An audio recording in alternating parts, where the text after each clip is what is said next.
Hey, don't you wish this was a movie? Not again. Not radical.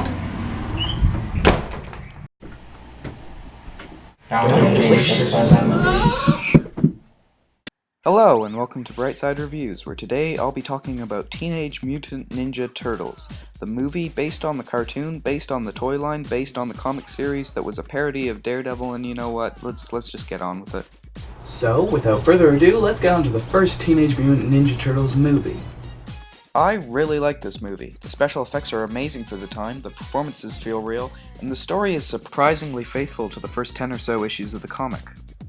Oh, and those are really good comics, you should go read them right now. The movie's story is simple and to the point. The Shredder has started a crime wave and the Turtles set out to stop him. That's it. It doesn't get convoluted or anything, and that makes this movie really fun.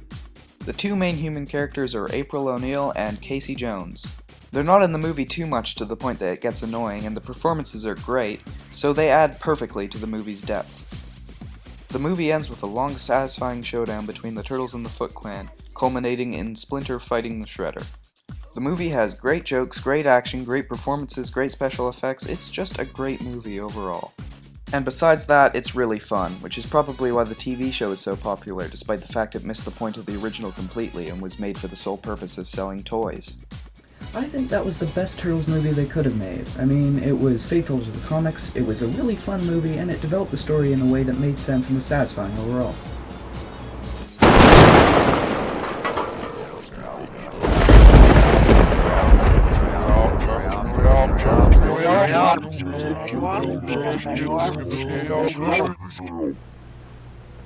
Oh.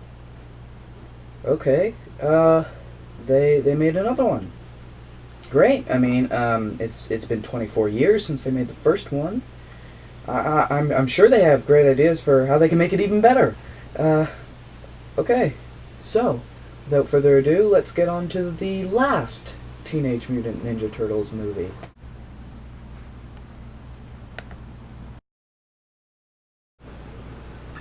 It was great. It was... Where do I start? The movie's plot is kind of all over the place. So Eric Sachs wants to use the Turtles' blood to create a antigen for a disease that he wants to spread so that he can come in and sell the antigen. But then he also created the Turtles with April O'Neil's father, and then there's the Shredder, who we all thought was Eric Sachs, but now he's not Eric Sachs, he's just some guy helping Eric Sachs. I honestly have no idea what's going on. Oh yeah, and then April O'Neil's father was killed by Eric Sachs, and then April O'Neil goes to Eric Sachs when she's researching the Turtles. Why is everyone connected through weird coincidences?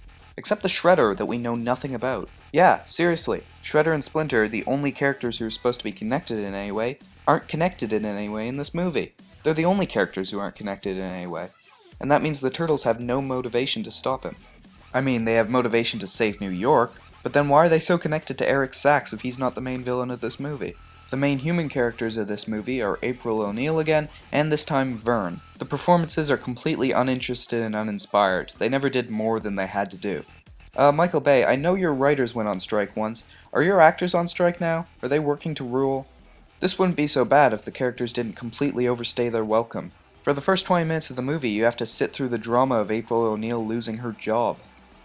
But it's all worth it when we get to see what the Turtles look like, right? Ah! What the heck is that? What the heck is that?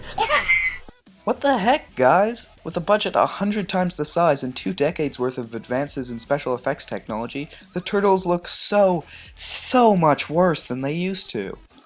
But let's talk about their story, because that's what we've been waiting for this whole movie. So, April's father mutated 4 baby turtles, I guess developing some sort of steroid? I don't know, who cares? Anyway, the experiment is called Project Renaissance.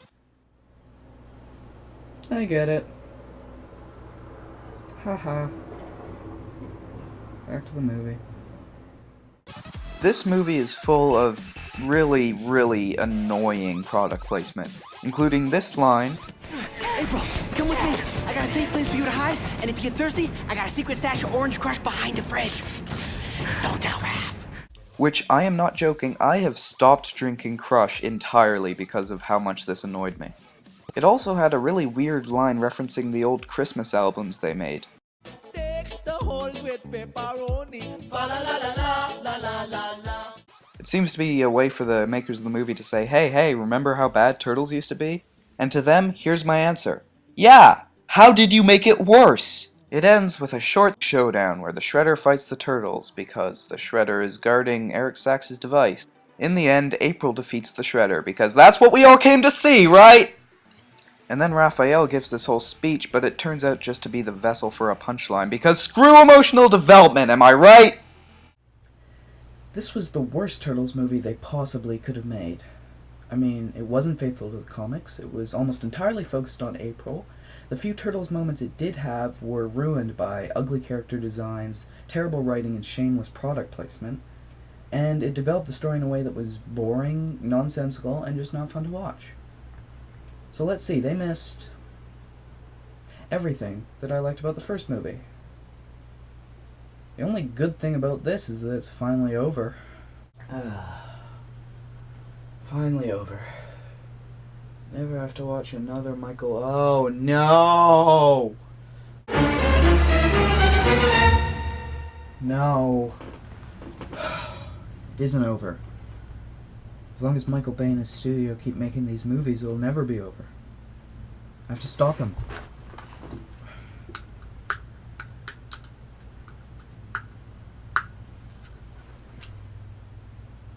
No, this isn't tasteful enough. We need more fart jokes. Come on, guys, we almost won an Oscar for making Bumblebee pee on a person. Yellow Michael Bay movie visionary here. Oh, hi.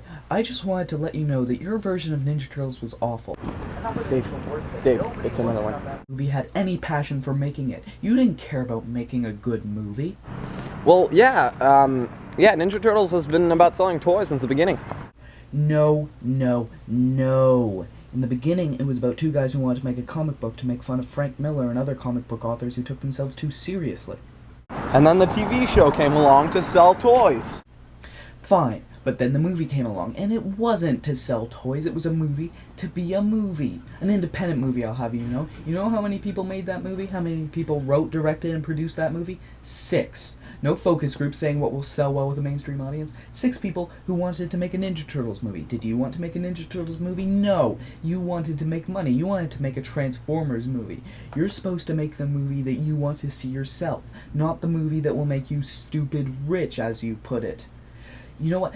This movie was worse than anything any other Hollywood reboot has done. You know why? Think of another one. Think of the 1998 Godzilla movie. That movie was a disgrace to everything about Godzilla. But I respect that movie compared to your new creation. You know why? That movie had a vision. It wasn't a good vision, it wasn't an original vision, and that vision was by no means Godzilla. But it was a vision. Your movie had no vision. Nothing new to bring to the franchise, nothing new to bring to cinema as a whole. All you wanted to do was make money. Movie making is not a business, Michael Bay. It is an art. What do you have to say to that? Dave, my earpiece. Are you still listening to me? Okay, fine. I'll just wait. Yeah, well, actually, I'm not the director. I'm the producer, and